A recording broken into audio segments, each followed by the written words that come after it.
Ladies and gentlemen, welcome to Devil's Hour Productions.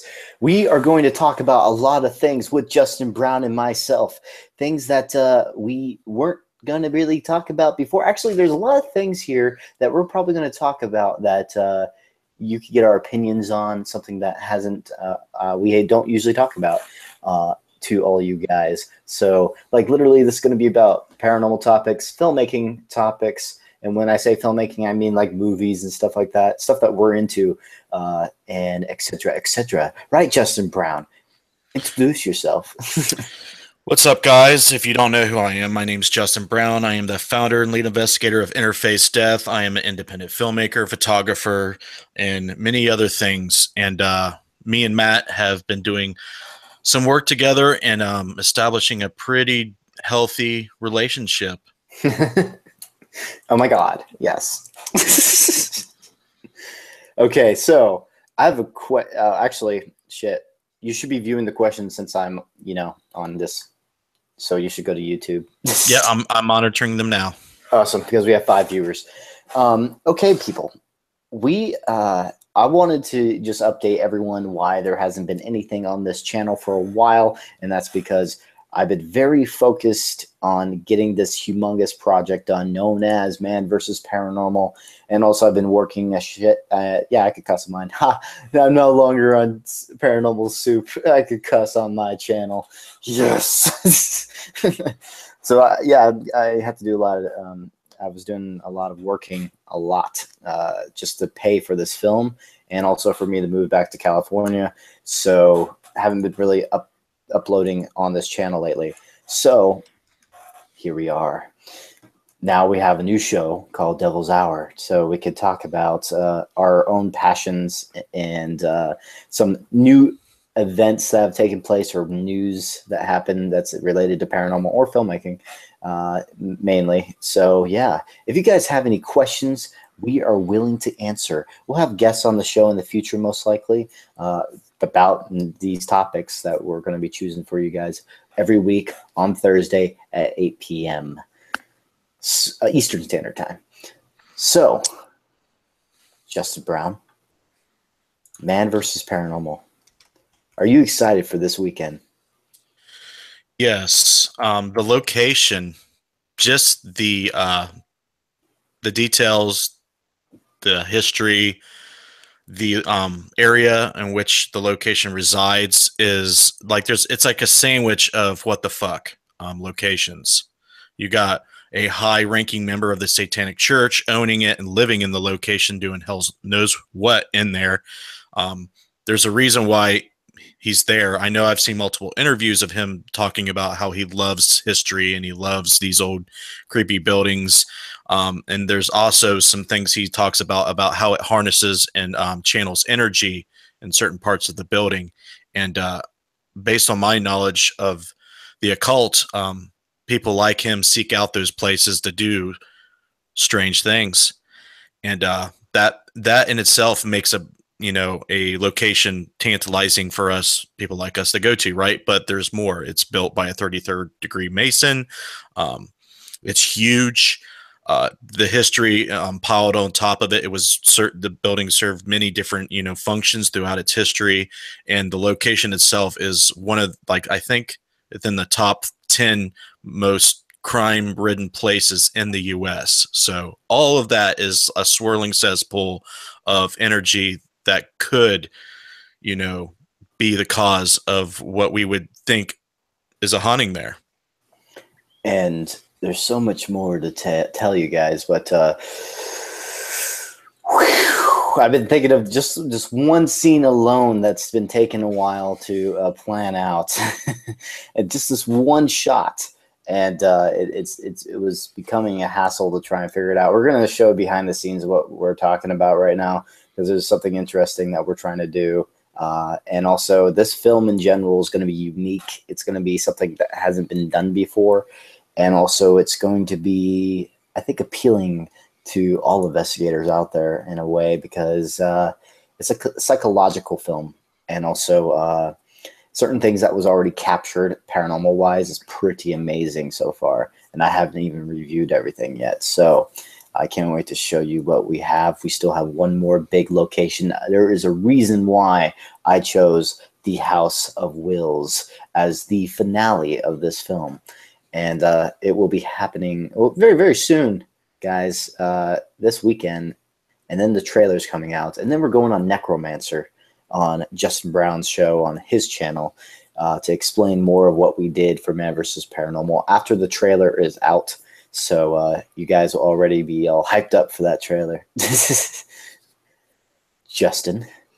Yeah, I'm sure that this is what if I were you, I would have all the footage in the editing bay waiting for the process to start as soon as you leave Cleveland and get back to Decatur, because you got a lot of work, to do if you're going to let this trailer drop before my show. You said, isn't what day is our show? 26th? Not next Wednesday, but the Wednesday after, which is the 22nd. 22nd will be, oh shit, that's cutting it close. The 22nd, we are going to doing a lot more explaining about what we're going to be filming, and also we'll do it on Devil's Hour too for probably the next one, maybe the one after that, because I want the trailer to be out before we start talking. So yes, on Necromancer, you're going to get a sneak peek of everything. Actually, I think on the 26th, I think that is Paranormal Soup I'll be on, talking about Man vs. Paranormal. So yeah, the production already is phenomenal. We already got beautiful shots. I love cinematography. Justin and I both do.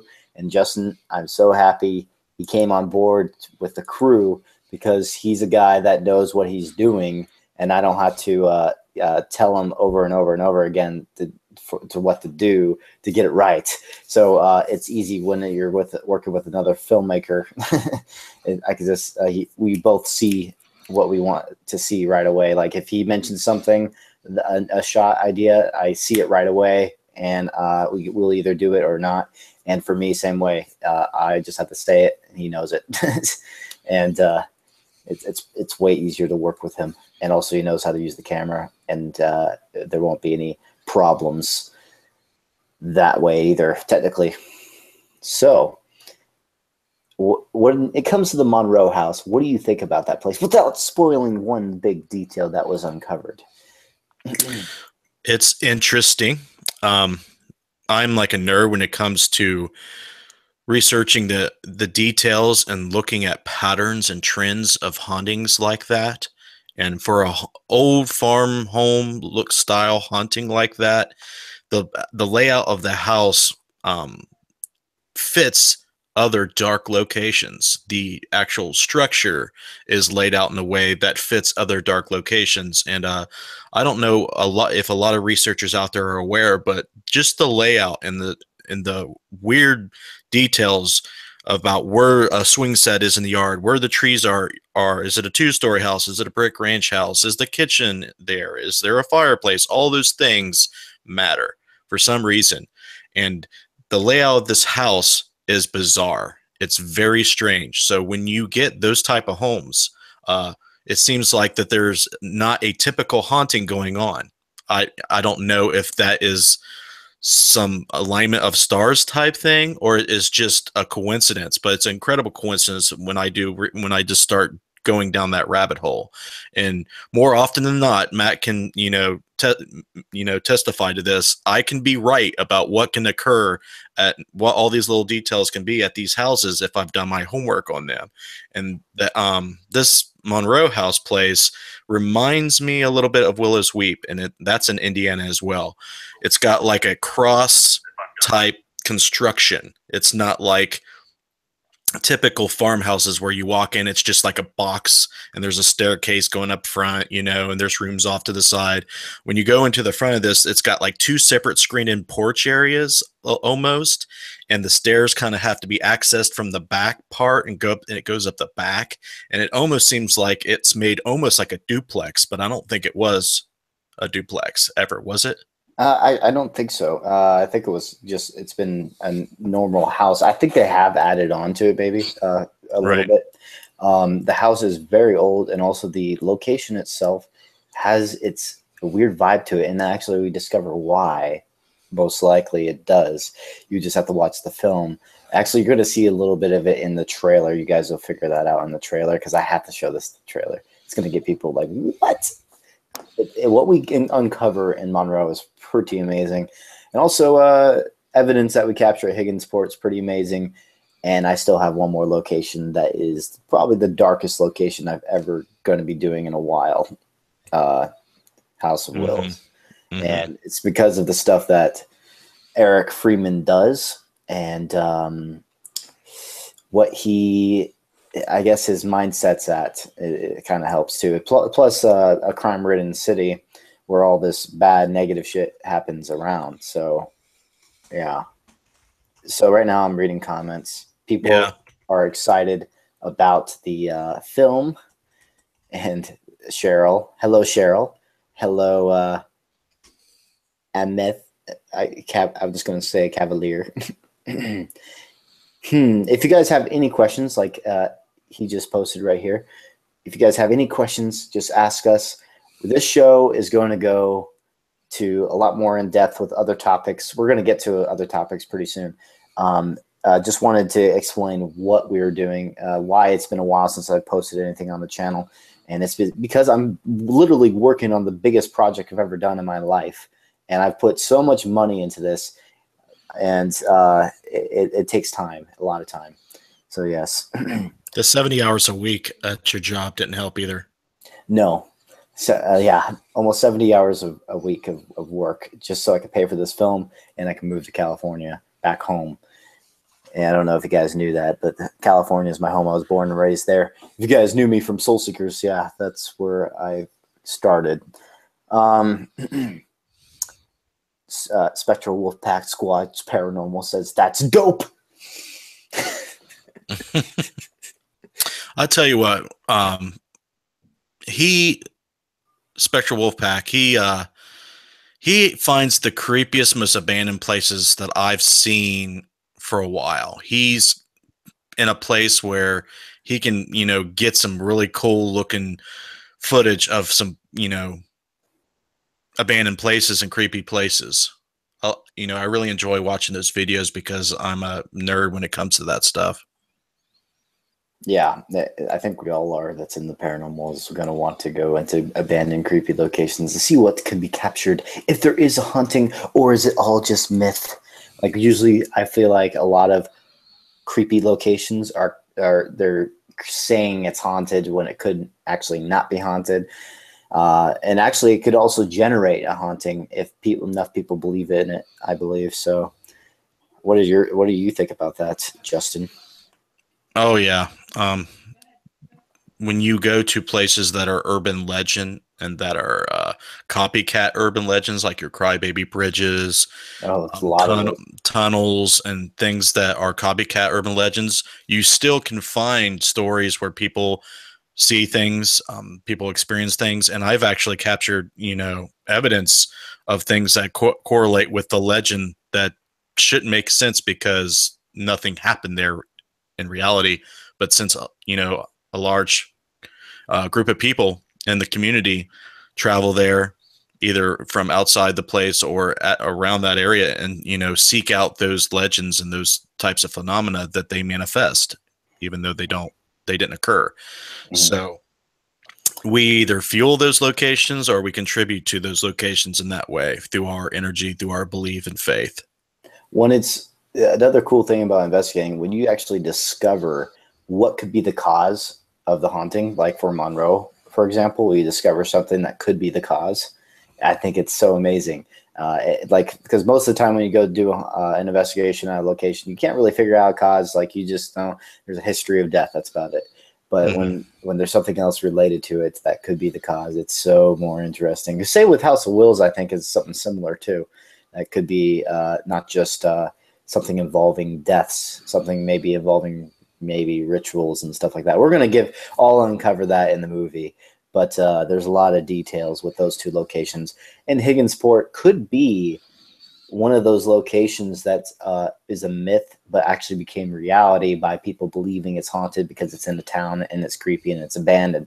Maybe. I don't know. It could be actual kids there Well, It's kind of, what's interesting mhm. that the principal and the superintendent that was there 30, 40, 50 years ago was experiencing the same stuff that's happening today when it was still an operating school. Hmm.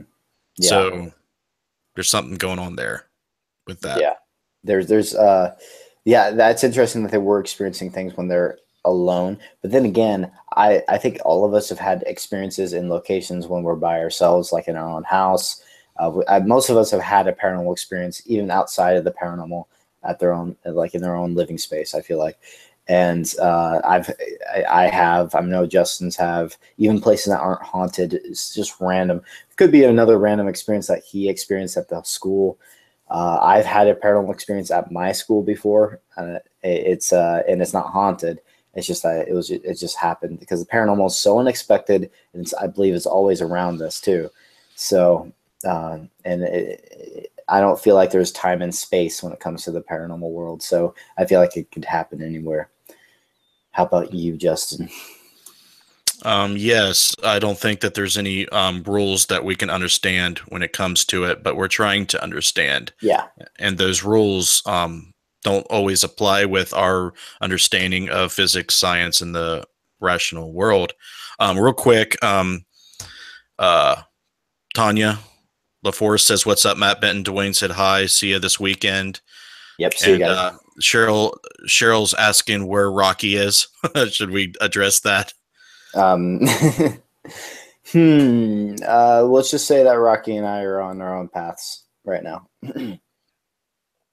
Yeah, I stole Matt from Rocky. That's what I'm going to say. He's my replacement. No, it's not like that, guys. I'm the shorter, chubbier, less attractive replacement.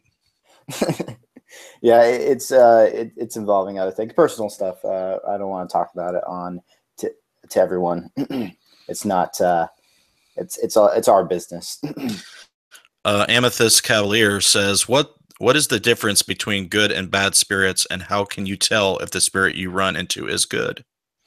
Well, you can't really tell unless.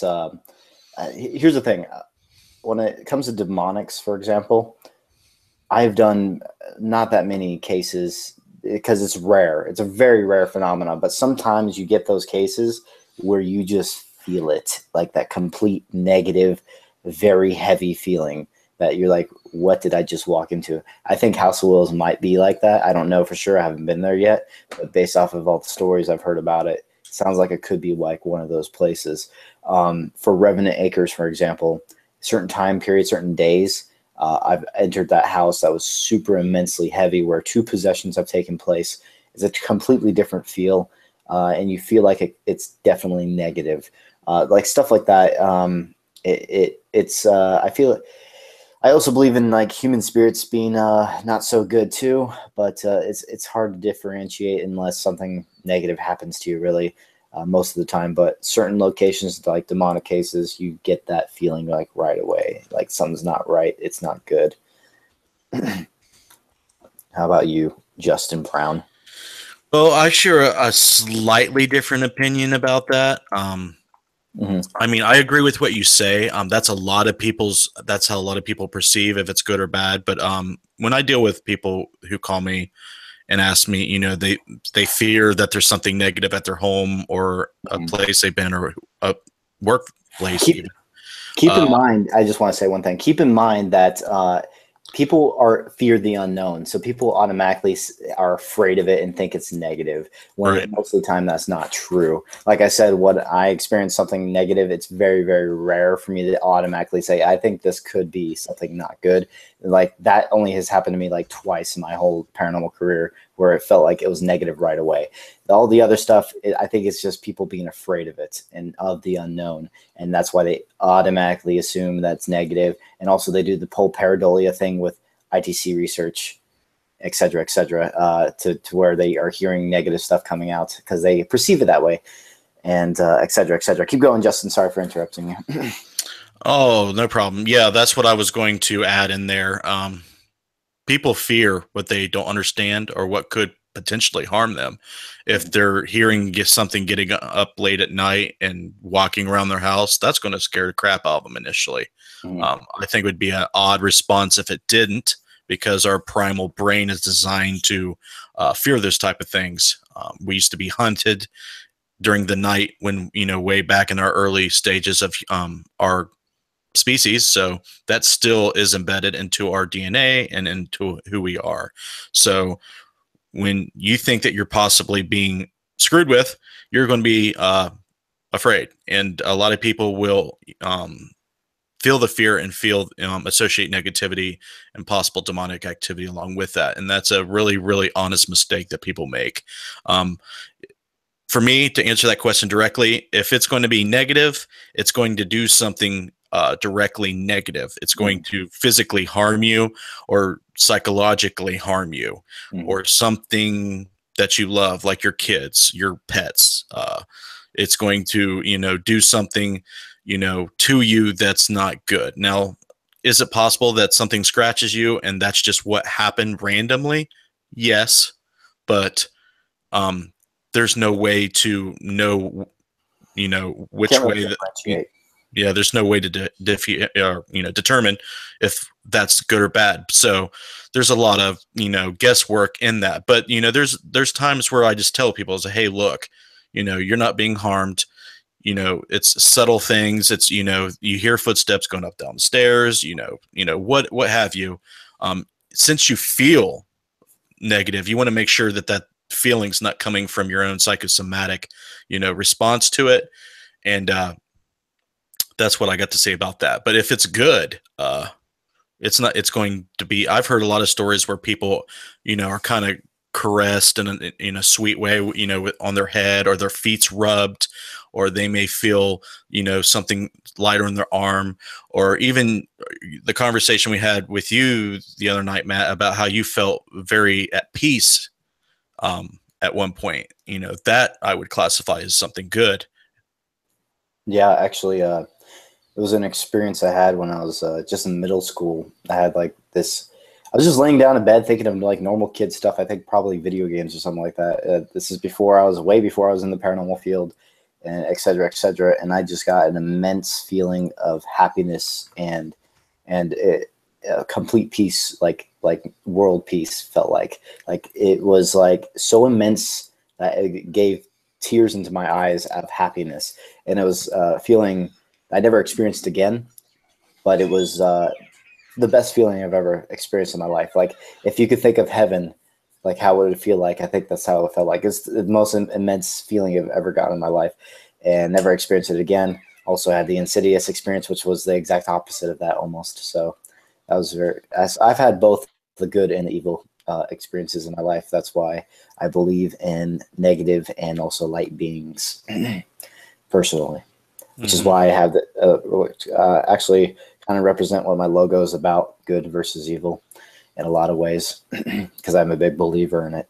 I'm not going to say it's biblical because I don't know, but I will say that I do believe in dark and light entities.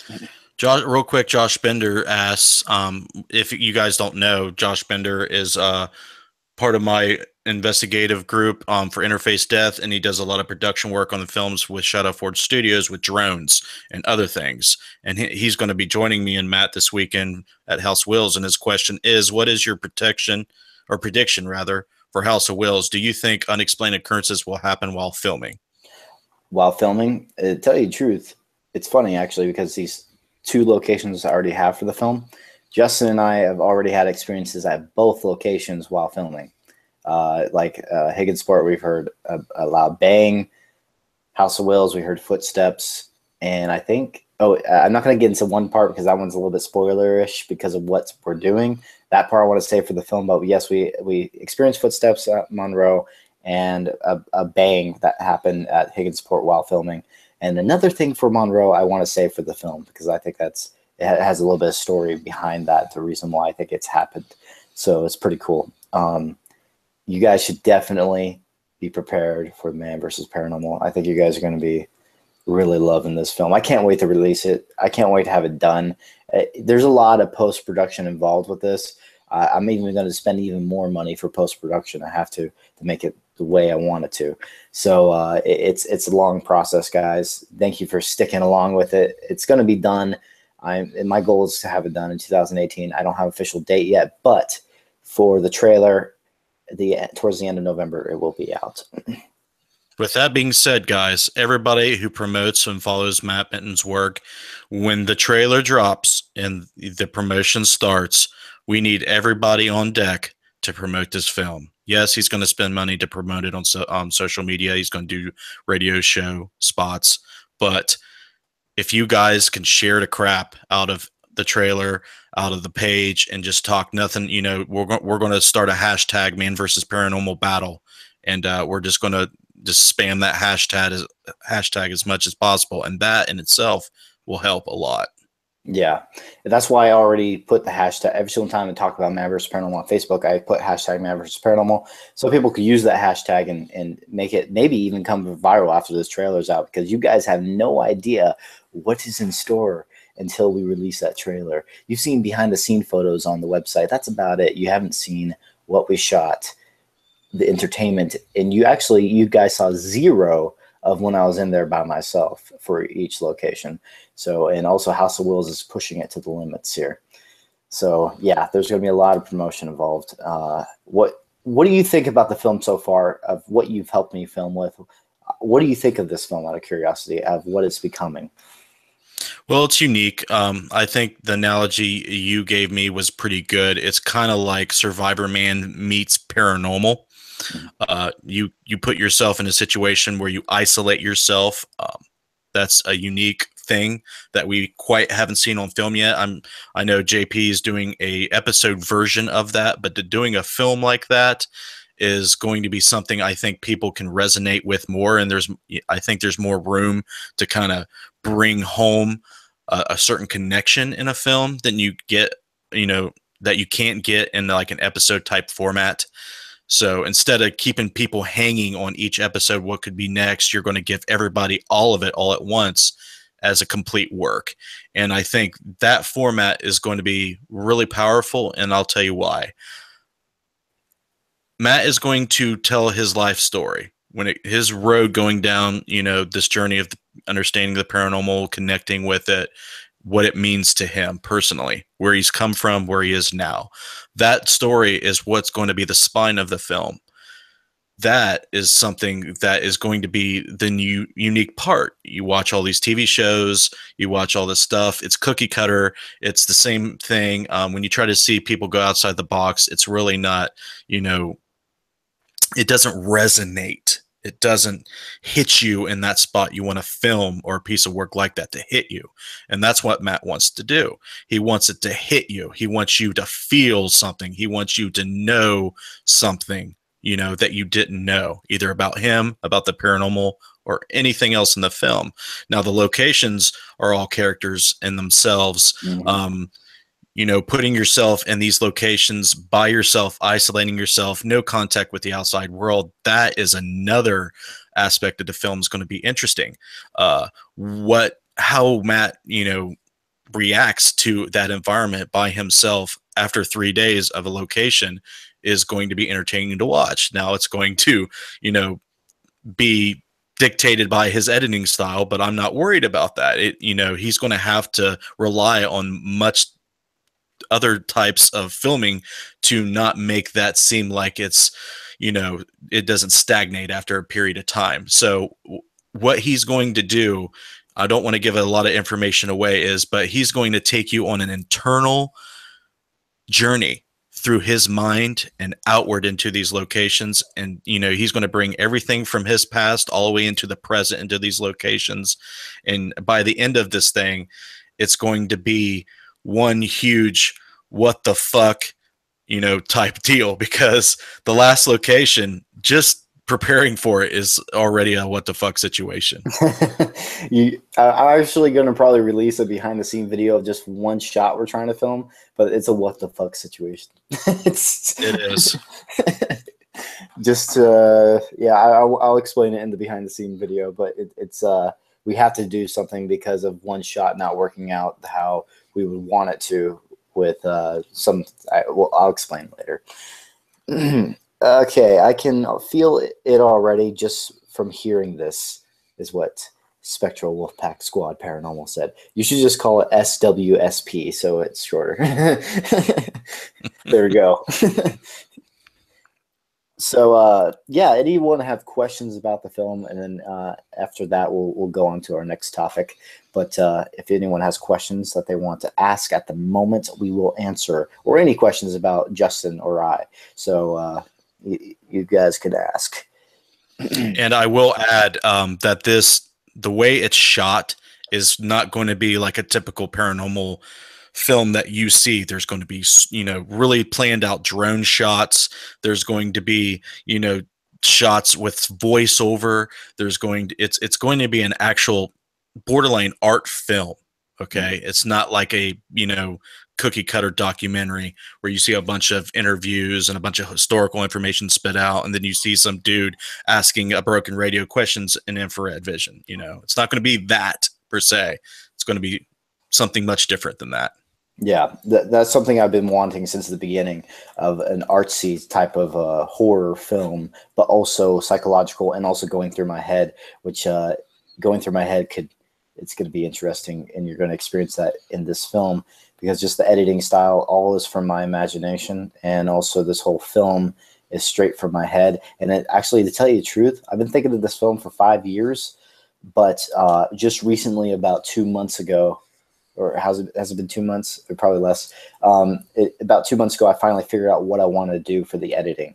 It took a long time of thinking about it, of how I wanted it to be done. And it's finally coming together. And now I have Justin help me out with it, because he sees my vision. And it's good when someone sees your vision, because then it helps a lot. You don't have to, because we're both artists. Justin and I are both artists in a way when it comes to filmmaking. And what we're trying to create is, and he sees in my head a little bit of sneak peek in my head.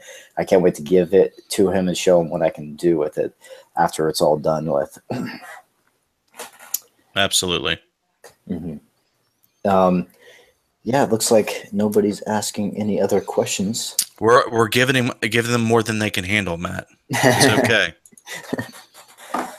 Oh my! Like, there's so many other stuff I want to release to you guys right now. I've just been so freaking focused. Debbie says, "Hey, yeah." Yes. Hello, Debbie. You missed out on a very big part of Man vs. Paranormal. They can watch back on it if they want. Plus, we're going to be vlogging this weekend too. We're not going to give away a whole bunch of stuff, but we'll vlog and keep you guys up to date with some minor details and let you know how it's going. Who knows?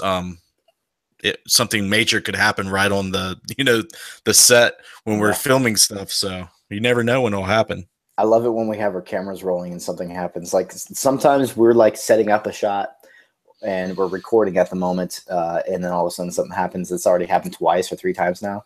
It's pretty cool. I like that. It's like unexpected, in the moment type thing, and it's what the paranormal is. It's unexpected completely.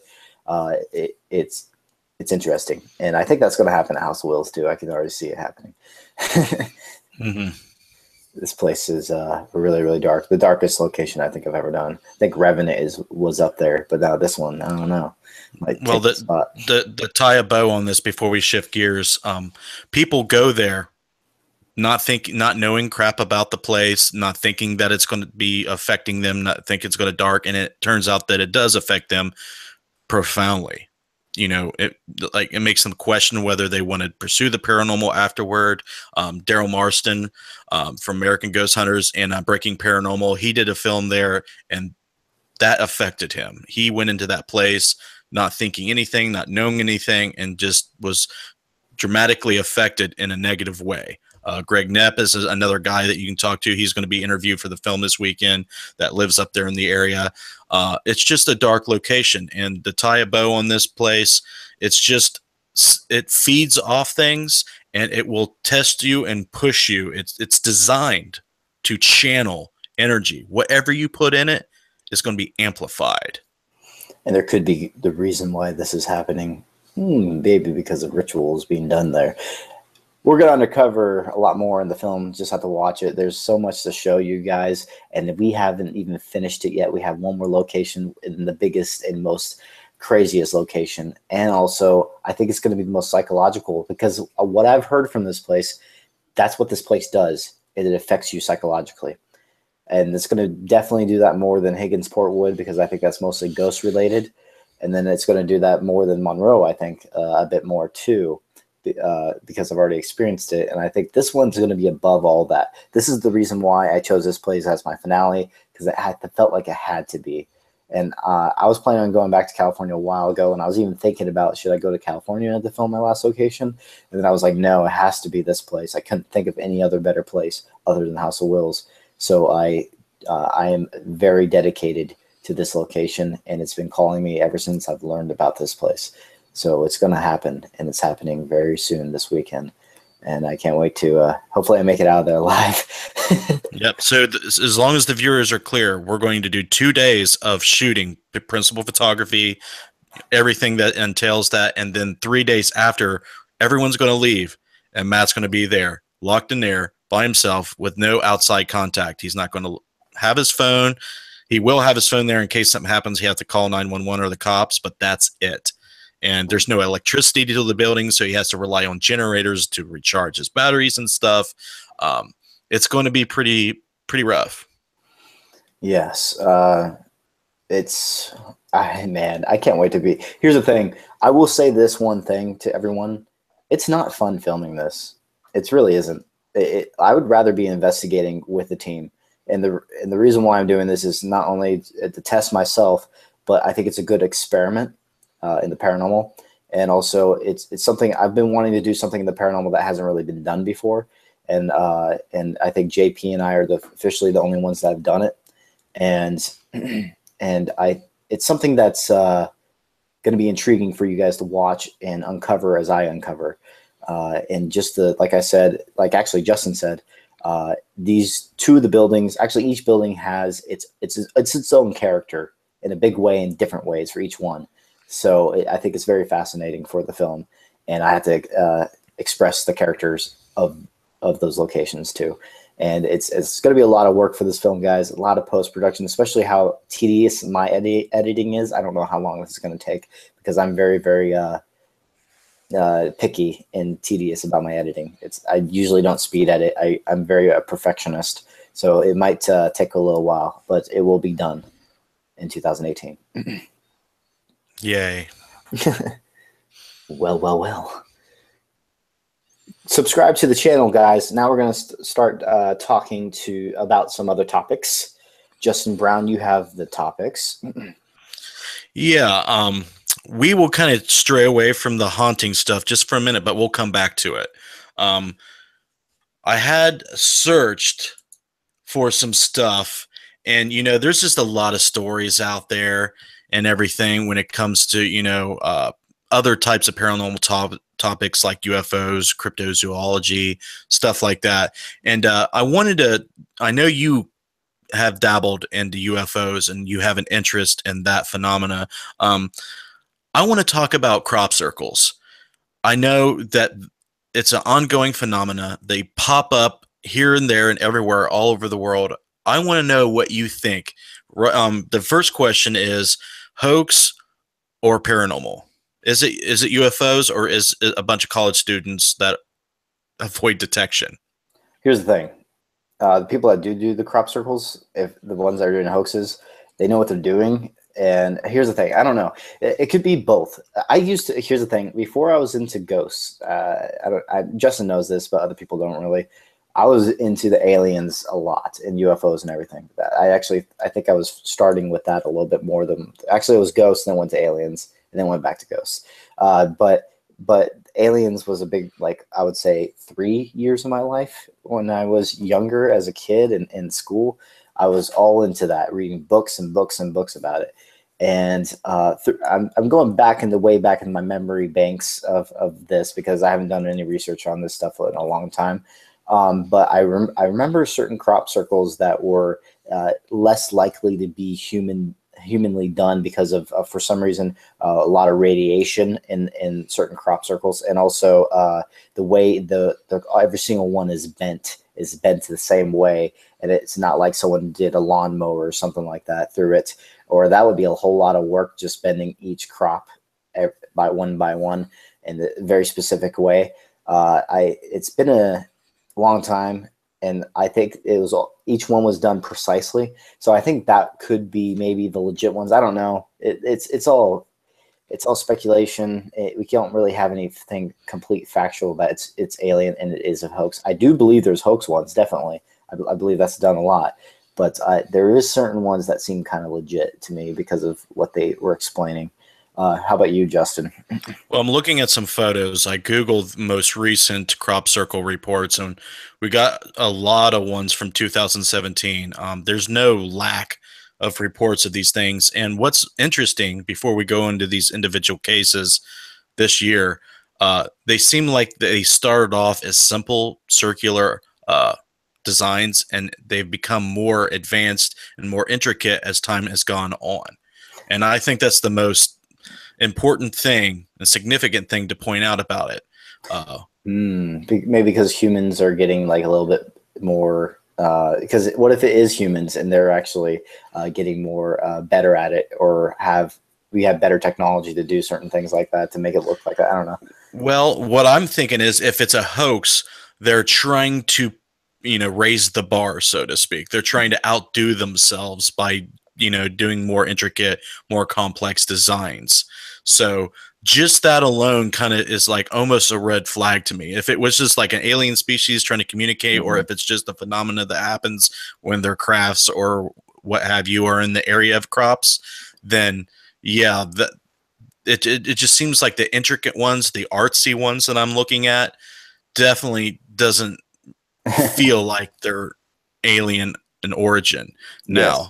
Now, we'll go. There's just on this site, Wootenwayen Warks, wherever the hell that is. It's WOOTON WAWEN, comma Warks, WARKS. I've never heard of this place, but it's a simple crop circle, okay? And it's got a little bit of a difference in it, how it's the wheat or whatever vegetation crop that is laid down. Can you send me that image on Facebook? Yeah, I'll just send you the link to the site.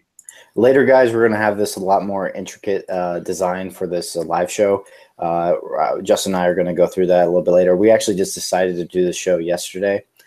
So yeah, we're going to go through a different process. Don't worry, guys. It's going to look better. We can actually show you what we're showing. Yes. Rolling Stones and Oxen was August 5th. A lot of these are in August. It must be only showing like mid 2017 and on. But there's a lot of star formations in that one. There's some that look like a flower design. Hannington Wilts. There's a lot of them that are over on the eastern part of the world. Most of them are, I think. It's based on this. Most of them are over there. And I find that's interesting. There's more crop circles in the European areas and than there is in, I think, the U.S. I want to research and see if I'm right about that. But if you look at this, Matt, there's some that are just simple. Yeah. There's some that looks like they're trying to win an art contest. Yeah, exactly. I'm actually looking through that same thing, and the same thing came to my mind. And it's kind of funny that because we didn't talk beforehand about our opinions about this, and earlier you mentioned something that was kind of funny to where you were saying that they kept getting higher in like the designs, like more complex, and we had the same idea that it involves maybe humans trying to get better and raising the bar. That's funny. We haven't even talked about this at all. And to tell you the truth, some of this looks just like an art design for maybe someone doing it like this. Yeah, there's a couple here. That the most interesting ones, though, are the ones that are like scannable barcode ones. Have you seen those? And the ones that look like an alien face. I'm like, come on, like why would an interdimensional being or an extraterrestrial being just draw in the crops? Like, what's the motive of that? I don't get it. Well, it could be their language that they're trying to speak to us with. That's very possible. It could be like a hieroglyphic type language. Mm-hmm. Like trying to communicate. Like we've done the same thing. We sent our own, like of our own bodies, of the human bodies, and sent that information to space. Et cetera, et cetera. They could be doing something similar in their own way. That's a good point. That's a good point. I think that's the whole thing. If that's the whole reason for crop circles, I think if it's any of them are legit. Yeah, like I said, I used to do a lot of studying on this, but this was years ago, guys. I was like freaking in middle school doing this research. You're weird, bro. I am freaking very weird. Trust me. But to branch off a little bit, me and my mom talk about Oh my! Here we stuff go. a lot of time. There is, if you actually research how many missing people there are on a yearly basis, worldwide, countrywide, it's fucking insane. Okay, in one site, there is approximately 800,000 children missing just in the U.S. Now, it depends on how densely populated the country is, of course. That will dictate how many people are missing. But if you're in a heavily populated area like the U.S., 800,000, that's almost 1 million kids gone. Don't know where they are at. And a lot of people believe that aliens are abducting these people. You know, there's so many conspiracies out there that suggest that they're harvesting us, and maybe the government is allowing it to happen. Maybe they're not. But it seems like that's an awfully huge number of people just to go missing. Well, what do you think? Here's the thing. Were all those missing people still not found? Because they're still not found, Matt. Okay. They're gone. They're ghosted. Just making sure, because there is a lot of missing report cases that are reported. Right. It's not a missing person report. Well, it is, but like at the end of the year, they gather up all the data of all the cases where they cannot be found. Interesting. That is weird. I couldn't explain that. And I guess here's the thing. That's not my field of work. And I know it's not Justin's. He freaks out over this. Yeah, dude. It's terrifying. Like, we joke about it all the time. It's like, I much rather have Satan, you know, like take over my body for X amount of period of time than see an alien swoop me up and put me on a bed, paralyze my ass, and do experiments. Hell no. Hell no, I wouldn't. And it makes sense that they knock you out when they do it, because they probably don't want to, because they want to abduct you again, or they don't want you to run back and tell everybody how traumatic the experience it was. Because can you imagine the PTSD you would suffer from something like that? Like, you know, that's why you put people out. But, you know, that's terrifying. And I know some of the missing people reports probably deal with, you know, human trafficking and stuff like that, and selling off the kids to God knows, you know what. But 800,000 just in the U.S. I mean, you guys can Google it. Google missing people. How many missing people there are in the world, countrywide. The numbers are staggering. Yeah, that is a staggering number. It's funny too, because Justin says he wouldn't want to be abducted and everything. But you know what? I was like, if I know I was going to live, like in most of the cases they do, I would kind of want it one time. You got problems. That'd be fucking cool, dude. You're on an alien spacecraft. And yeah, why they're dissecting your fucking balls. At least they put them together. I'm okay with surgeries, dude. I've had fucking mini surgeries. I'm just weird, okay? Have you ever seen a UFO, Matt? Yes, 3 times in my life. I've seen something. One of them could have been explained. I'll tell you the truth. I think that it could have been maybe a bug that lights up of some sort, because of what I saw was actually me and my friend of mine named Missy, saw this thing in the sky that went like, it was like doing this weird freaking ziggy zag thing. Could be a bug of some kind, or it was a UFO of some kind. Well, technically it is, since we didn't know what that flying object was. So, yeah, it was weird as hell. Definitely not our technology. It was doing way too rapid, weird shit, and then zoomed off. And other thing, dude, this is okay. Go to Sedona, Arizona.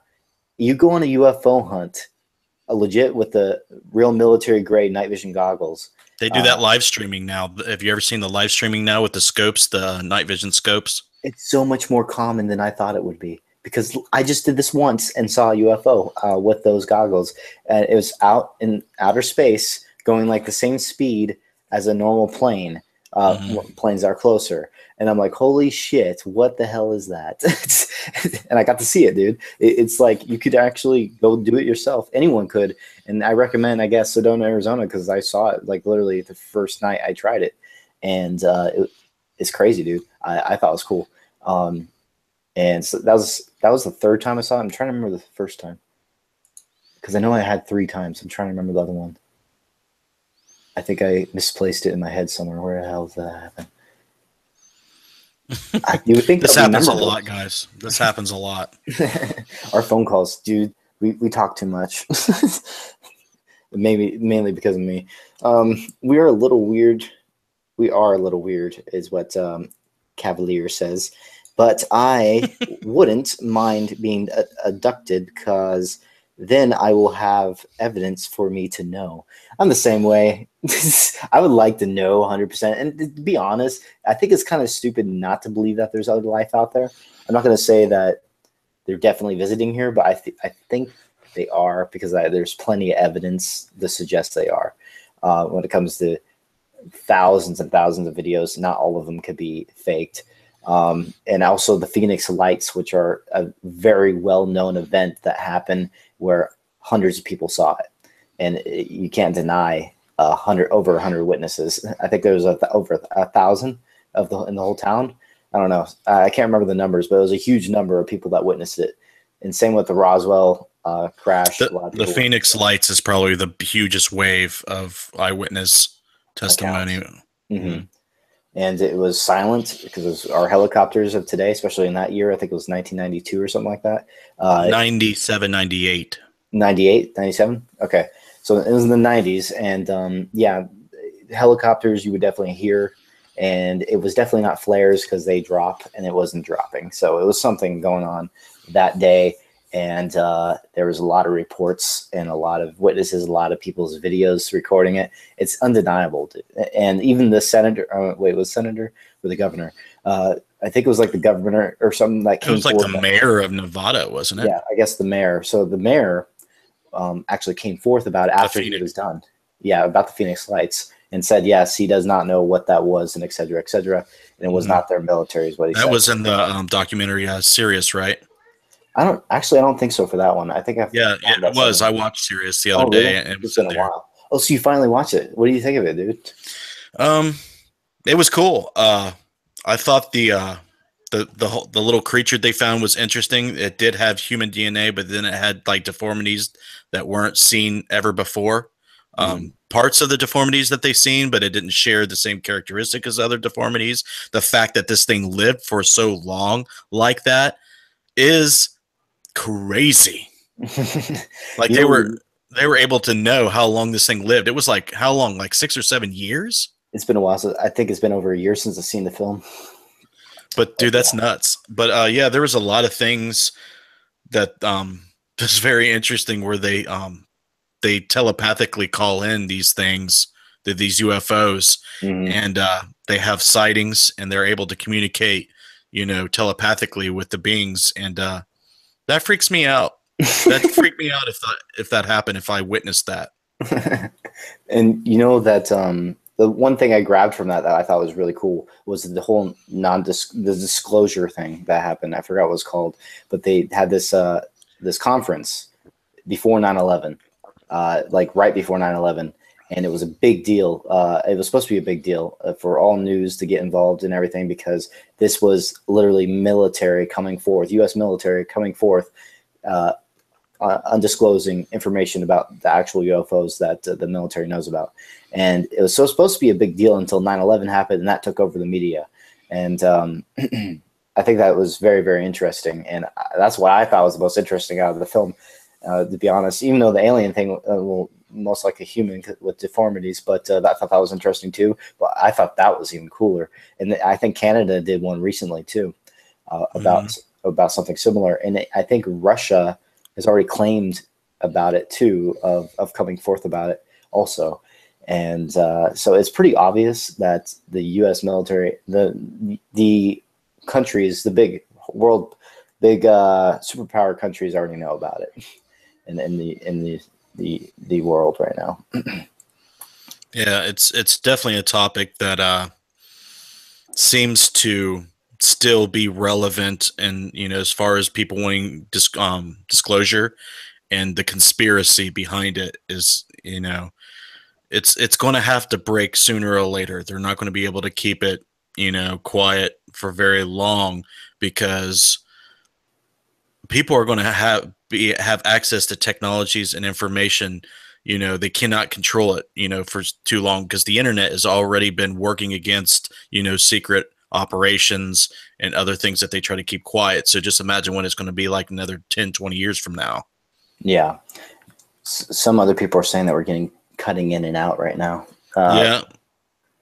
Yeah. Alex is pissed. He's like, damn it, I love all this shit, and it keeps cutting out. I don't know what's wrong. We actually, I know Alex is into that stuff. I think I had him on ITC Talking Dead one time. Yeah. And he was talking about that. I've always been into aliens. It's more of a second. Here's the thing, though, guys. The reason why I'm not doing the alien stuff is mainly because you can't really research them if they're in space and everything. You can't communicate really unless you do what the Sirius says. But I don't know. I kind of like dig the whole life after death thing. Very interesting, and something that I think there's something to do with it. Also, there's this other documentary. I don't know if it's legit or not, but it's called Inside Area 51 or something like that. And a real guy from Area 51 apparently comes forth about it, and he's in disguise and everything, and he comes forth with a whole bunch of creepy information, and was even saying one thing about the Greys that was very interesting. I thought is that the Greys even know that our bodies are a shell, and they believe in reincarnation. The aliens do, and I think that's crazy if that's legit, because then it goes with our research a little bit in some ways. Even in these advanced beings even know about it, so that's crazy if it's legit. But I have the documentary in boxed up right now, but I'll tell you. But I will get that one for you, Justin, and you should watch that. Kind of creepy. It might freak you out a little bit. There's one. Oh, it will. Because there's one guy that comes forth that is like super scared and thinks that they're gonna. The guy even thinks that they're planning something right now that could take over the world. There's actually apparently good aliens and bad aliens like us as humans, and apparently there's some bad ones that want to get rid of all the governments in the world, apparently, stuff like that. So this is all what he says. This is his testimony. Not going to say it's 100% real or not, but that was a very interesting documentary. It'll probably scare you, Justin. Yeah, if I was ever to make a UFO based documentary, you know what the title would be? What? A big, huge fucking bag of nope. That's what the title would be. Nope. I'm done. Justin's out. He'd be rather dealing with Satan himself. Yeah, I'd be tapping out like a bitch after a certain point. But if you guys are interested, and I recently covered a UFO sighting earlier this year, I have a video on my YouTube channel at Interface Death, and it was interesting because the guy was ex-military. He was in a Stinger missile unit, and he had to do basic aircraft identification. So it comes from a credible witness that knows what he's looking at when he looks up and sees an aircraft. And I'm not going to say anything more about it, but this was just this year in Highland County, right outside of Hillsborough, Ohio. And there was many reports. If you go in the MUFON's sighting tracker, there was actually a small wave in Ohio earlier this year. So I just thought it was an interesting topic. We'll get back on the topic in future shows about it. We'll find a little bit more of a different approach to how we'll talk about it. We'll find specific things, and it would be even interesting to get someone on the show that does it. Like I know a guy up in Circleville, Ohio, that is works with MUFON, and Paul Browning also has a lot of experience with working as a field investigator for MUFON. Yeah, guys. Also, another thing that just came to my head. Oh, wait, are we still on this topic, or are we in different topics now? It's your show, bro. Oh, yeah, that's true. No, actually, it's our show, dude. We're both hosting the show. Oh, well, fuck you then. Shut up. Okay, fine. It's our we're both the hosts of the show. Yes, it's on my channel, but we're working together on this show, dude. So yes, there's one thing I want to mention. I'm building an OMI rig is what I'm calling it. I can't wait to show you guys this. We're going to be taking photos at the hotel after we're doing our shoots for House of Wills. And dude, the OMI rig is so sick. I can't wait to show everyone this OMI rig. It's a scientific process of collecting data of real EVPs and also visually capturing things. Obviously, this night vision camera, a very good camera, and having the best dead light known to mankind. I mean, the best IR light known to mankind, called the Dead Light. Go check it out on the Facebook page. And go buy one, even though Josh has his hands full right now. He's probably like, no, not right now. Don't promote it right now. I don't blame you, Josh. He's getting a lot of orders, apparently. He's booked all the way to 2018. Oh, dude, people are like, I want that. I want this. Are they actually ordering that? No, dude, Josh, I think the best idea for Josh is just to take the orders because if he's taking them right now and not getting paid for it, it actually kind of works because he could make it still and wait for the money. If they don't get the money, then they could use it for another order. So I guess he's getting enough interest that he can get. There's only been a few people that's actually not followed through with the orders, so it's not a problem, I don't think. Okay, well that's good because I paid him up front right away because I already knew he was going to make it. So yeah, Josh is really good at what he does. He's very smart and he's good at crafting these things. Handmade, guys, are freaking beautiful. I have mine. It's also in the basement right now, but I have mine. It looks fabulous. I can show one of the newer ones he has on camera real quick. This is the 40-watt Necro with 15 watts of white light for people who use Sony Handycams like Matt with the night shot. I don't have the batteries in it, so I can't show it to you. They're charging for this weekend, but it's got dual power. You can put 18650 rechargeable batteries in it. You can plug a external battery into it. This, with both those dual power options, you can run this thing for 5 hours at full output. This thing can illuminate a football field. I freaking love it so much, dude. The Deadlight, first time I used it, I used a 30 watt. I didn't even use the 40 watt. I did get to see the 40 watt from Justin, but just using it at Higginsport, dude, it's like it lights up, like the catchphrase, it lights up the night. It does. It's beautiful. And I want that version that you have right now, and I'm going to buy that version. So actually, I think I'm about just paying him right now, and then wait until he's ready to have it sent to me. just try to buy this one off him when we because I'm going to return it to him this week, and you could try to buy that one off of him. Okay, yeah, if he's willing to do that. Hold on, I need a 40 watt Bigfoot hunts he does Bigfoot hunts too. Spectral Wolfpack Squad. Oh, that's definitely good.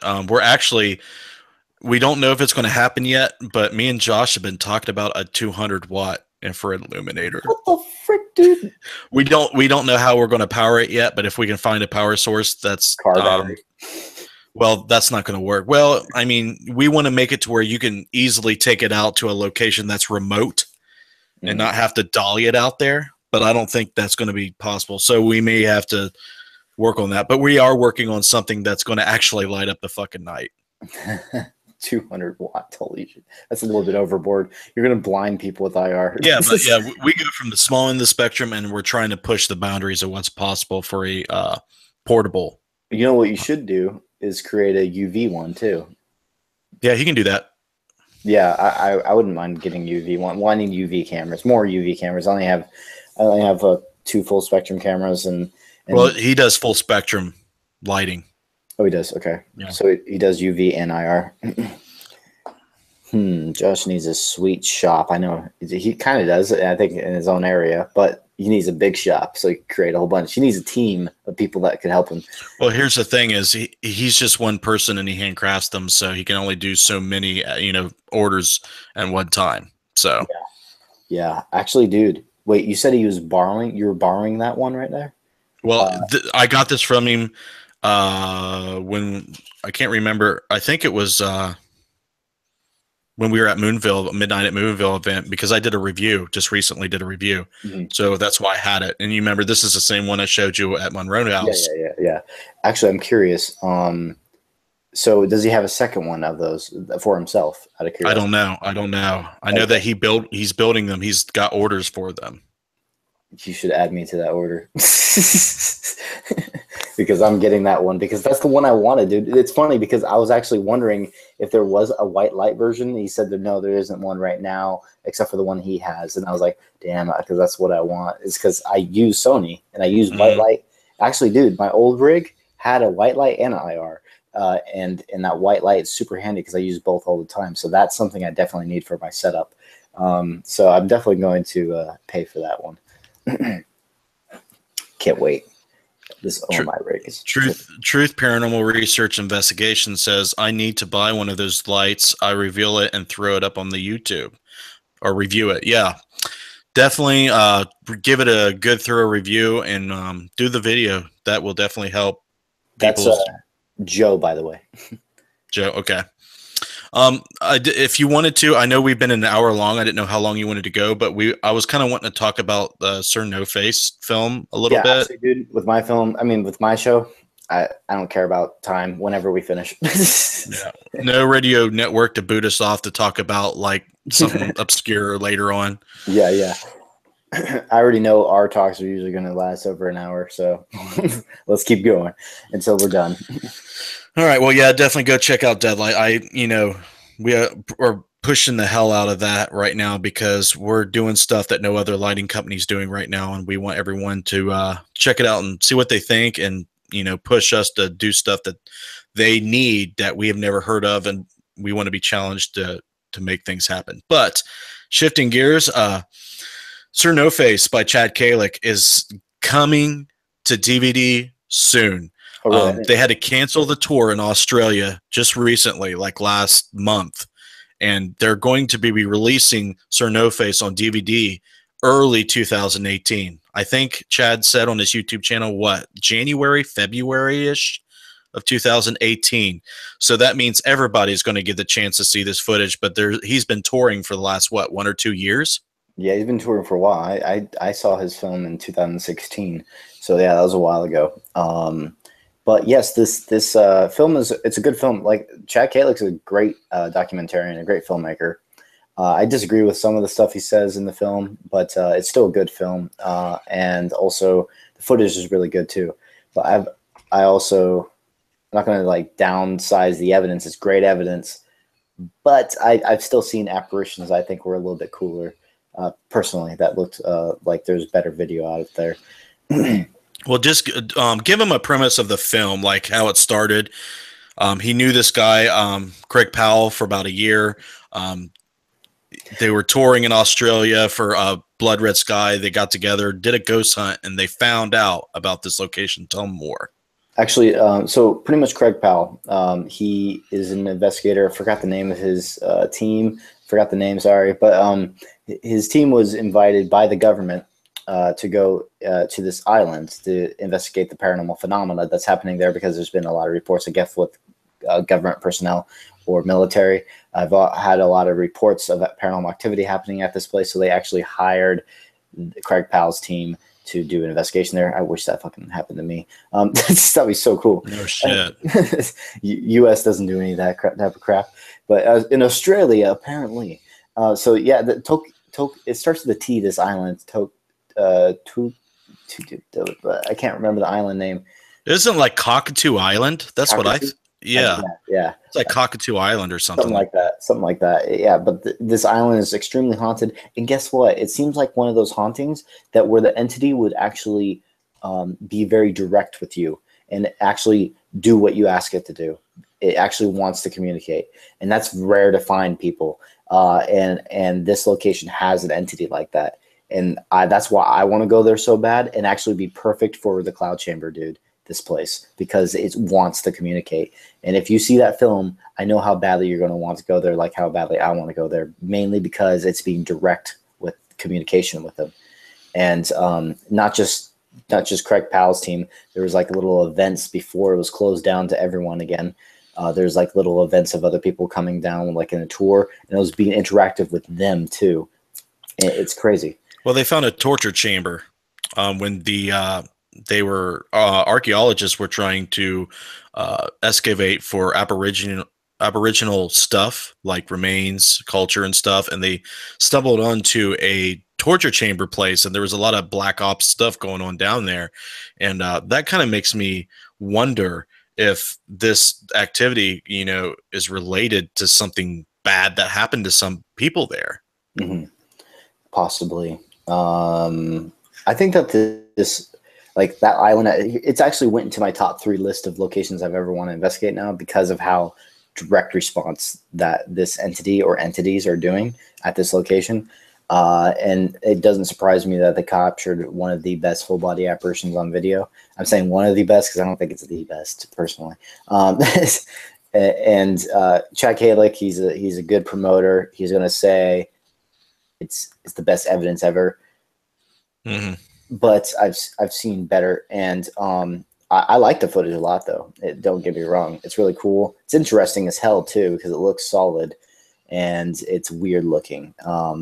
That's the thing I want you to see, Justin. There's something weirdly off about this one. It gives you the chills when you first see it. When you first time you see it, it gives you the chills because it's something you've never seen before. Mm-hmm. It's weird looking, and it looks almost alien-like. We'll just say that much. I don't want to spoil anything, guys. I'm not going to tell you what it did and everything, but you guys should check it out. Great film. Chad Kalick's probably the best paranormal documentarian out there right now, I think. And he's really good at what he does. He's a good storyteller, and he's know what he's doing. And I trust his work when it comes to being legit about it too. And he originally tried to debunk this whole thing. He went into it seeing, well, let's see if we can debunk this and see if these guys are frauds. And if not, it'll turn out to be even a better documentary of something that they can explain. And it might be legit. And what I do want to talk about while we're on this topic real quick is it seems physical. When you see it, I've heard, and a bunch of people that's watching the footage say that it even casts its own shadow, like it has. Yeah, I'm trying to remember that. I watched a few interviews with Chad Kalick on some podcast before the show, saying that it did cast its own shadow, and it did look physical. You know, the light bounced off it like it was physical. It wasn't really transparent at all. Mm-hmm. I think my mass footage is actually just as good as this footage because here's the thing: my mass footage comes into frame, stays in frame for a bit, and then actually has someone in front of them going past them. And also the weirdest thing about that mass footage has a little bit of the same texture, not completely, almost the same texture as this entity this full body apparition that was captured, which I thought was very interesting. It's very weird, guys. Not completely, but it's almost there. I'm like, wow, that's weird. That has similar texture to it. I found that very, very interesting. It could just be because I haven't seen it in a very, very long time.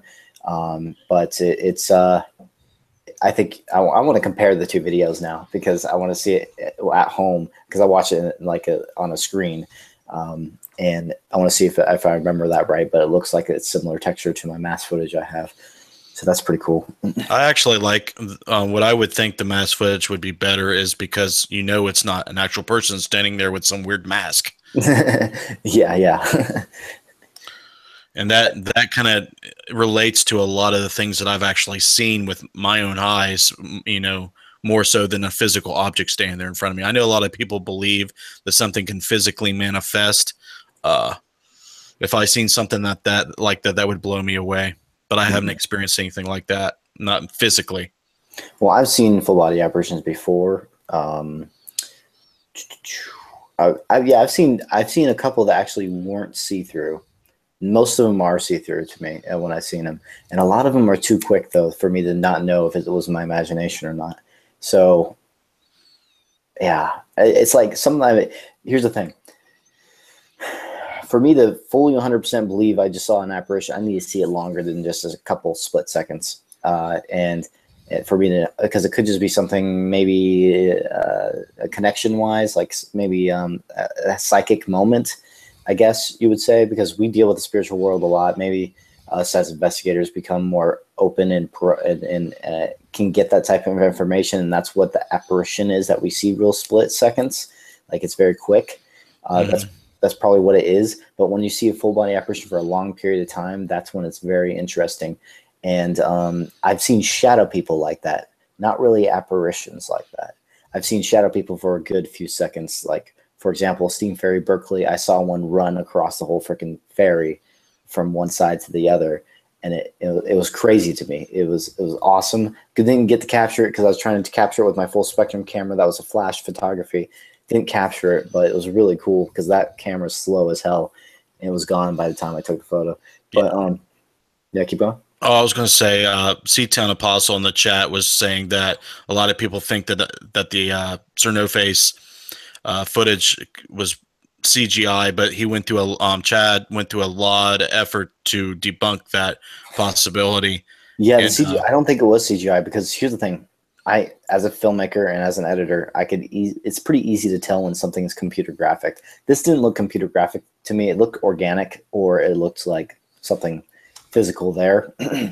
And that one I don't think is true because one guy that worked for like multiple movies like Avengers and Benjamin Button and Transformers, crazy CGI, and he tried to replicate it. It didn't look anything like it, and it's actually exactly how I expected it to look, of him trying to recreate it as a CGI movement. And yeah, it looked CGI to me with his version compared to this one. So I know it's legitimate footage, but is it paranormal is the thing. I don't know. Don't know. They did actually have a person try and replicate as being there. This thing looked. I can't spoil that. I don't want to spoil it for everyone. Actually, I was going to tell you what it looked like, but looks like an alien.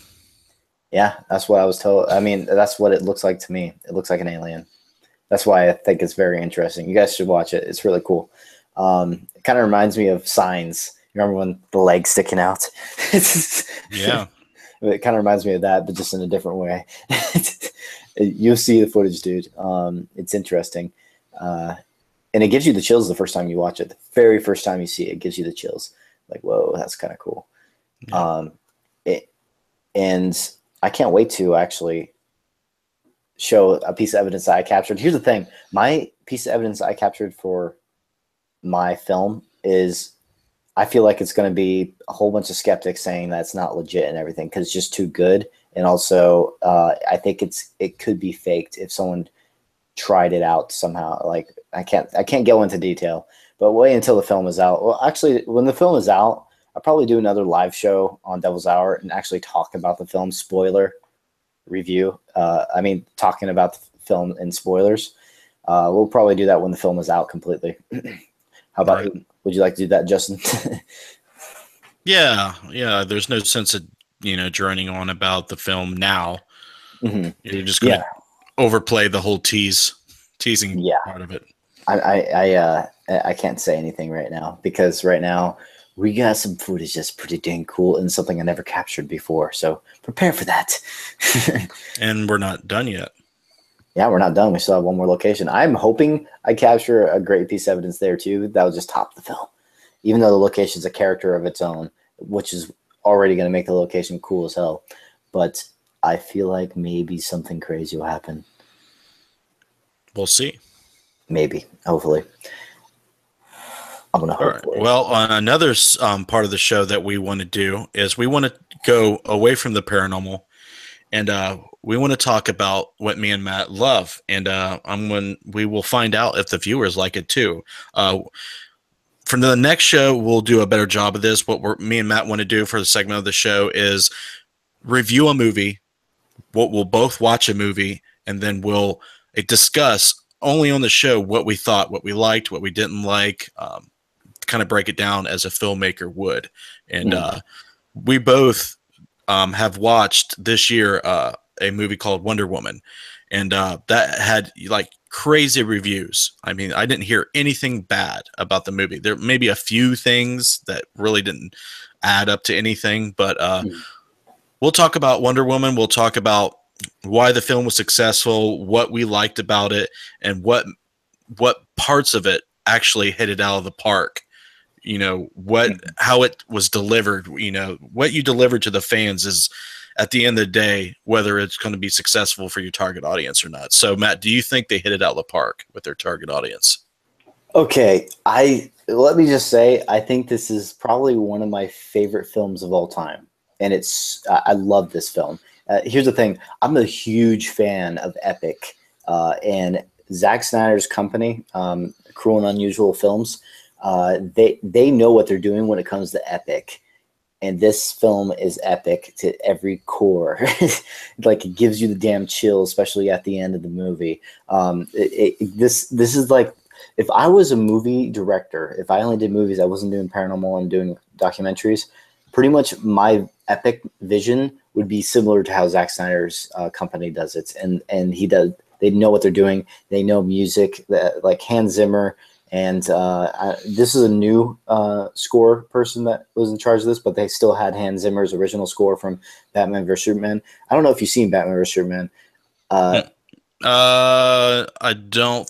Actually, I seen parts of it, but I couldn't follow it. I couldn't get into it. Well, don't watch the original, the theatrical cut. It's horrible compared to the Ultimate Edition. It's bad. They cut out very important plot points. And it's also cookie cutter in the theatrical version. It's bad.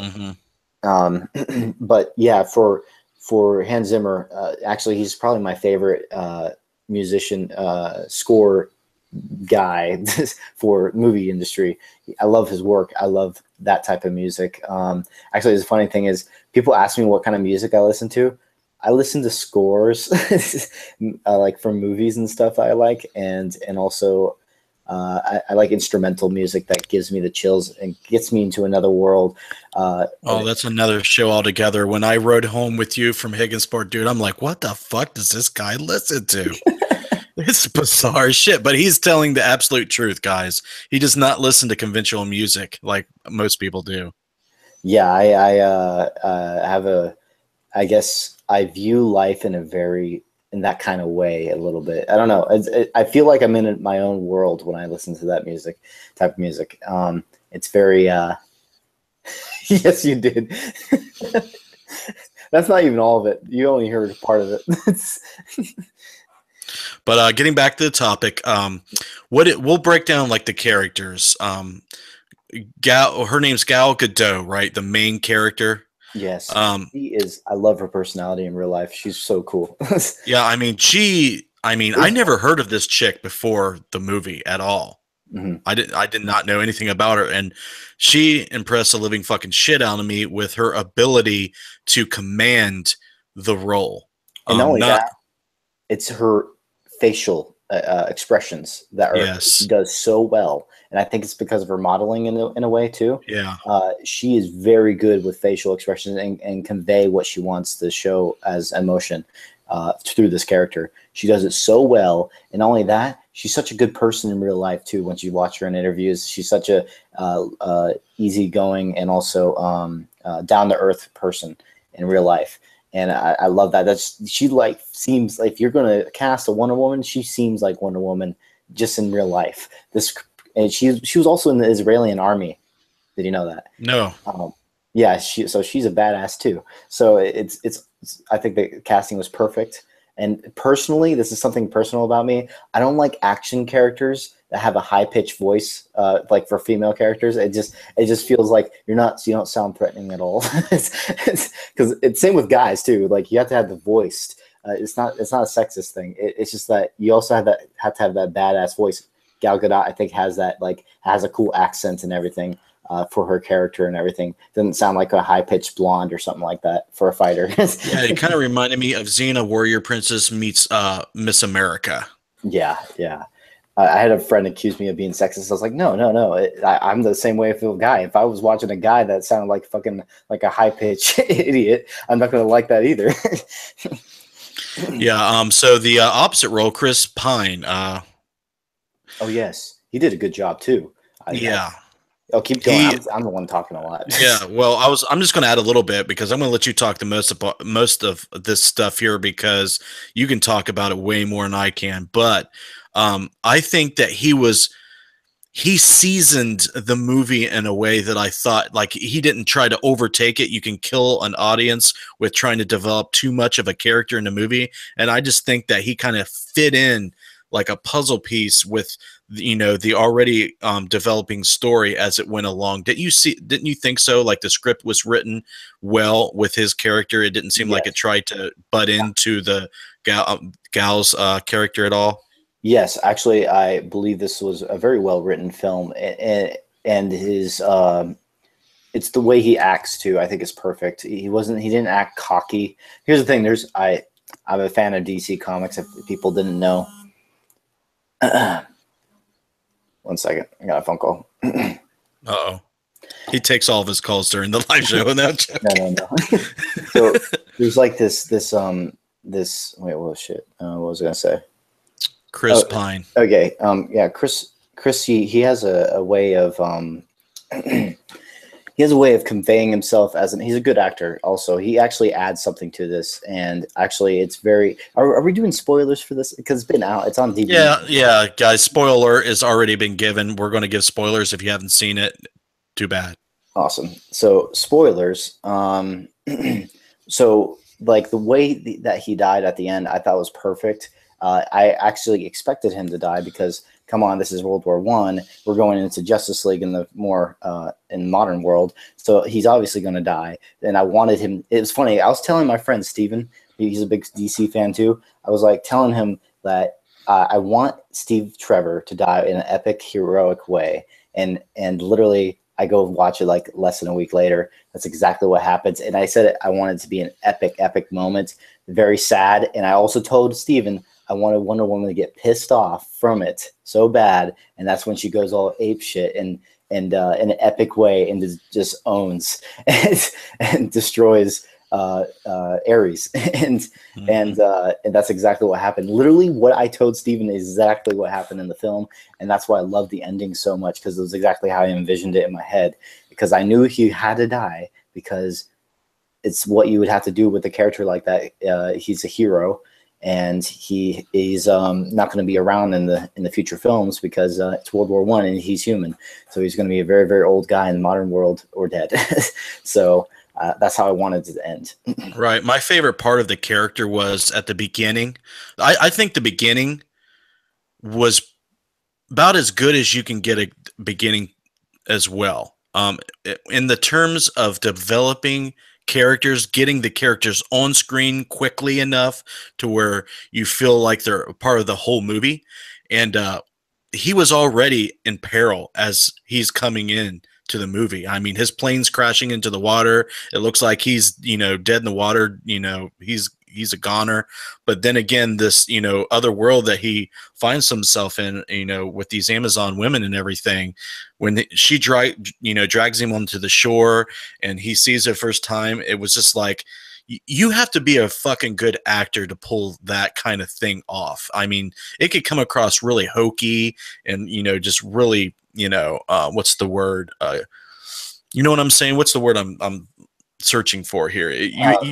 You could play it corny, or were you trying to go for? Well, you believe them when you see their looks they give each other. The characters, you believe what's going on. They physically got into the right shapes. Like even the warriors, they all looked like some of them looked like bodybuilders and everything for the women, for the Amazons, and it was really cool. They were really paying attention to detail and not just grabbing any like models or something like that for the they're all like attractive and everything, but they actually got actual athletes, which I thought was really cool. And they got them in the physique position as how you vision a warrior, like of women. And I thought that was really cool. And then also on the beach scene, guys, the cinematography here, what the director, what's her name? Damn, what is her name? That's going to bug me, actually. That is going to bug me. 1 second. I can get it for you. Patty Jenkins. Yes, Patty Jenkins. I don't know why I forgot that, because I've said her name multiple times to my friends. So Patty Jenkins, she knows what she was doing. She's a great filmmaker that's up and coming, because she didn't have really any big films like this beforehand, not to this level. And so now she's actually doing Wonder Woman 2 now, is what I heard. Yeah, I think the movie would not have been as good if a man directed it. To tell you the truth, though, the whole script was written by men. Well, I mean the directing, Yeah, the I like the actors. feminism too. I love the Yes, feminism of how it was portrayed, and I agree with yes, that because I saw that right when I saw the trailers. I already saw how the filmmaking was, yeah. how she was envisioning it straight from the trailers. By the way, guys, the third trailer, the Warrior trailer, one of the best trailers I've ever watched in my life. It got me so hyped for that film. It gave me, the trailer gave me goosebumps, just like the feeling. My favorite feeling, my favorite emotion is goosebumps, and that when it comes to filmmaking, and that's why I love this film so much. And I even like parts of Batman vs Superman because it did the same thing. And again, it's because Zack Snyder knows how to use music and visuals so well. And it was Zack Snyder's company that was working on this one. Yes, a lot of it had to do with Patty Jenkins also, but it was Zack Snyder's company that visually put that into it, that same type of a world. You could tell that Suicide Squad did not have that. They didn't have Zack Snyder's company in Suicide Squad, and you could easily tell. Yeah, I love what they did with this movie, and I'm excited for Justice League too, because my favorite character is Batman, because we have some uh, same what's the word, personality traits in some ways. uh, like I'm always in the dark rooms by myself. Yeah, it's obvious to me why you like Batman. I just wanted to bring up that Seatown Apostle says you gotta love that good old ADHD, Matt. When you got the phone call and you lost train of thought, dude, that made me laugh so hard inside. That's just me. I'm super ADHD ever since I was a kid, and I don't take medicine for it. I just completely embrace it, I guess, kind of. Yeah, guys, when we do the movie stuff, we're going to do a little bit more current stuff. But when we do the movie review part, we're going to have to try to condense this show because our audience retention has probably been split in half. I seen after the hour mark, so we should probably, if it's going to be longer than an hour, we should probably get the topics a little bit more condensed. Mhm. But we'll see how that plays out. I don't want to make it a big We're deal working now. on it, and also, since it's Justin and I, and we talk a shit ton on the phone already, you already know these conversations are going to be long. Oh yeah, they could be long, and we're probably not going to put like a strict end time on this show. If you guys knew how long we sit there and talk to each other, like an hour and a half is like nothing. I was even explaining one time, like if we had like our phone calls recorded and just post them online, because we we talk about relevant stuff. We And do actually, record our phone calls. I I end up know, deleting them because my SD card's not that big. yes, I have them recorded too, but the only issue is that we have some personal stuff in it too, so we can't do that. But we do talk about some interesting like philosophies and stuff like that that we have, and theories and hypotheses. And movies like we are now. Yeah. Let's get back on topic here. Danny Houston, the antagonist, right? What did you think about his performance of it? I thought that was worth a mention. I think I didn't find him like physically threatening at all. Like he didn't seem like that threatening until he was in his suit, and the mustache kind of thing was kind of weird for that type of character as a war, the god, like pretty much the god of war. And I don't know, he doesn't look like a god of war to me. That was David. What's his name? Theolis or something. I'm talking about the German guy or whatever the hell he Oh, was. that guy. Okay, yeah, sorry, I got the names. Um, uh, that guy, he wasn't 100% necessary for the film, but I could see why they did it too, because to be tricking Wonder Woman thinking that he was the main villain, but it was actually someone else. Right. I could see why they used him, but he was like not very big of an he was like so secondary, like not needed. Yeah, I didn't think that. I think that he was not. His acting performance wasn't as powerful and well done. I think that he's kind of stuck. That kind of actor is kind of stuck in a certain acting style. No, not just that. It's a one linear villain. Like I'm here to destroy the world or take over the world type thing. It's like he has no drive. Wait, what's the word? Motive for what he's doing, and like no backstory of why he's doing it and everything. Right. And so it's just a one linear. Don't really like villains like that. I like psychological villains. Like a Joker. character. Yeah, Joker is probably my favorite villain. And the one from Gotham, the TV show, probably my favorite. In Heath Ledger. Oh, and a Mark Hamill, obviously. Mark Hamill's the best. But if we're doing live action, the one from Gotham, the TV show, right now he's not considered Joker. He's named Jerome. But oh my God, this kid is amazing as the Joker. And same with Heath Ledger, amazing. Wonder Woman. I know, ADHD. So let's wrap up this movie review. Let's give some constructive feedback here. What do you think they could have done better? They, like I said, they could have done those other villains better. But also, one thing that bugged the crap out of me was the scenes where they're supposed to be Germans, but they never speak German. That bugged me. I was like, I think we're intelligent enough to read subtitles, and that type of stuff annoys me. It's attention to detail type thing. And if you're in another country, I want you to speak their native language, because I think it portrays the characters better, in my opinion. And it seems more real if you do that. They didn't do that in the film. They made them all speak English, and it seemed off. I didn't like that. It's nitpicking is pretty much what I have with this film. I didn't like his accent either. Yeah. Like I said, like, for example, Quentin Tarantino, he would always use the real language of like the Nazis. They would be speaking German. Quentin Tarantino is probably my favorite script writer, director. Oh my gosh, that guy. He would make any dialogue scene entertaining as hell. For when it comes to Quentin Tarantino, like dialogue like that. And also I like how he uses a lot of foreign languages in a lot of his films. And yeah, so like Inglourious Bastards, for example, love that film. Stuff like that. Like when you're talking about the Nazis, I wanted to be the Nazis. Like, you know what I mean? Actually, sorry, this wasn't Nazis for this. This was World War I. The Germans, just be the Germans. And it'll portray it better. So it'll feel like it's more real. Right. But the ending, though, right? The ending is what? That ending is probably one of the best finales I've ever seen. Like when she breaks loose, that was my favorite scene of the whole film, is when she breaks loose, because it's literally what I asked for. I told my friend Steven the same exact thing. That's what I want to happen, and it did. And from Steve Trevor dying, and it wasn't just like an automatic death. I liked how it took time before he did it.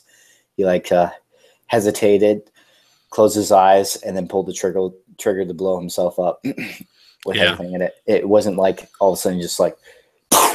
Well, didn't they do a little flashback too there, if I remember correctly? Not right there though. They did it after the explosion. Yeah, they had a little extra interesting editorial thing there that I liked. I couldn't quite remember how they did it. I remember because I've seen it 3 times now. There's this. What happened was when she was about to maybe kill the Dr. Poison chick with the tank, about to crush her with it, and that's when the vision started coming back to telling her what Steve Trevor's point of view. Actually, I'm wondering if that's even what happened or what she feels like happened, because it didn't really show that in the original version of it.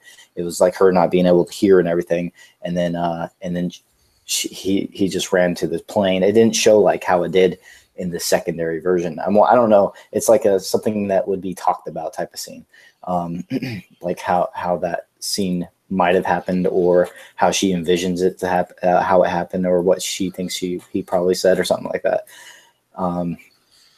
But yeah, you should definitely rewatch that film and see those little details. It's really, really cool. I like this. This is a rewatchable film, and it's epic. And my favorite is epicness. Like for my films, I want to give you complete like chills and goosebumps because it's my favorite emotion. So I'm going to try and do that for the Man vs. Paranormal film. But this is a little bit different. It's more about epicness, and mine's more about creep factor. So yeah. Oh my God, Chrissy, my wife just commented. She says, "Matt, what does he say about his wife?" I guess she's referring to the phone calls. Oh, for you and I. Yeah, she wants to know what I say about her to you. Oh, good things. That yeah, he only talks good about you. All right, shut up, go away. She's trying to find dirt on me all the time, every time. She's not gonna get Sorry, it. it's just Justin. He's a good guy. Jeez. So if you have not watched Wonder Woman, you should probably go slit your wrists and die. Right But when if you haven't, right yeah, when I say he's a good guy. go watch that. If you don't get into that genre of fantasy world, that does not stop should not stop you from watching it. The actors are mostly great. The cinematography and Okay. how they do it is probably up there with the best of anything I've seen in a film. Mhm. And Especially for an action film. yeah, Especially. and the ending, if you're like a nerd when it comes to swords and shields and godlike powers, it's for you, man. I recommend it. I give this film a 9.5 out of 10. Yep. I agree with that. A great film, and I recommend it completely. It's one of my favorites of all time. And I think it, other than Batman vs. Superman, I think these are the two films, Batman vs. Superman, Ultimate Edition, I would say, and also Wonder Woman, gave me the chills more than any other film for those two films.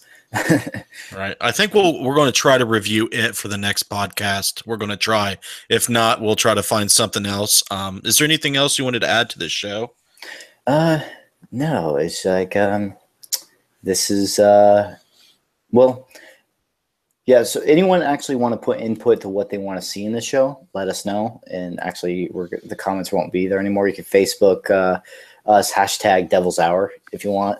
Hashtag Devil's Hour. We'll probably read up if anyone wants to see something in the show, or if they could private message us to see what they want in the show. We're gonna have guests in the future about certain topics, maybe.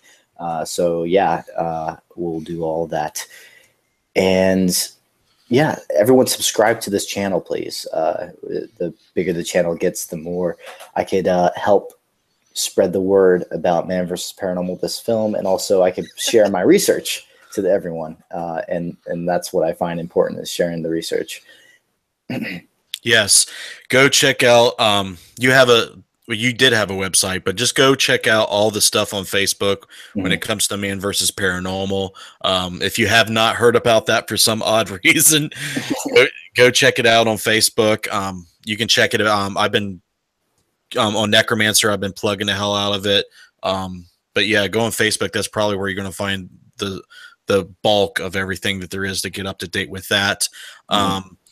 What we're going to do, the goal for the next show, is we're going to use broadcasting software. So there's graphics, and we'll be able to show you stuff. We're going to not do the same thing for each show. It's going to stay similar to this format, but we're going to show stuff like, say, ghost footage, for example, or activity, and me and Matt are going to pick it apart, and we'll tell you what we think. You're going to get the point of view from people who actually do that sort of a thing. We're going to do that for shows. We're going to show, footage of, like, we'll do like a trailer. Like if there's a new trailer to come out, we'll watch it and let you see our reactions to it and what we think and our expectations or what we don't like. All those type of things. We're going to do real world news reviews where it's not paranormal related. We'll do paranormal related news stuff like we try to do today. We'll be a little bit more specific, a little bit more up to date, and we'll talk about what we're doing in the paranormal field. All that sort of thing hopefully will turn out to be a very different format but entertaining one that majority of people probably would find interesting. So yeah, if you guys would like to subscribe, and also you see every Thursday at 8 p.m. is what we're planning to do Devil's Hour, and the graphics, like I said, will change and become better, and we get to show you everything. And I would love to debunk a lot of these viral videos, because after most of these viral videos of paranormal that come out, most of them are fake, and you could easily tell. And of course, those are the ones that go viral, not the legitimate stuff like my damn mass footage. That should go viral. And well, good stuff won't go viral. They'll be like, well, it's fake. Yeah, it's kind of annoying. I think like there's certain pieces of evidence that seem 100% legit to me, and then it doesn't go viral. It's kind of annoying. But that's how the algorithm works. You need that entertainment value of someone faking evidence for it. Yeah, it's a bunch of 11 and 12-year-olds watching people like smack each other and do stupid pranks. Yeah, and here's the thing: I would actually believe more of a real paranormal investigator doing it more than I would with someone that's saying my house is haunted. Let me go check it out and then capture something. Like, come on, we spend literally, we don't get paid for this shit, dude. We don't get paid. We lose money doing this. Lots of money. And this film alone, I've used thousands and thousands of dollars, and I'm losing a lot of money doing this.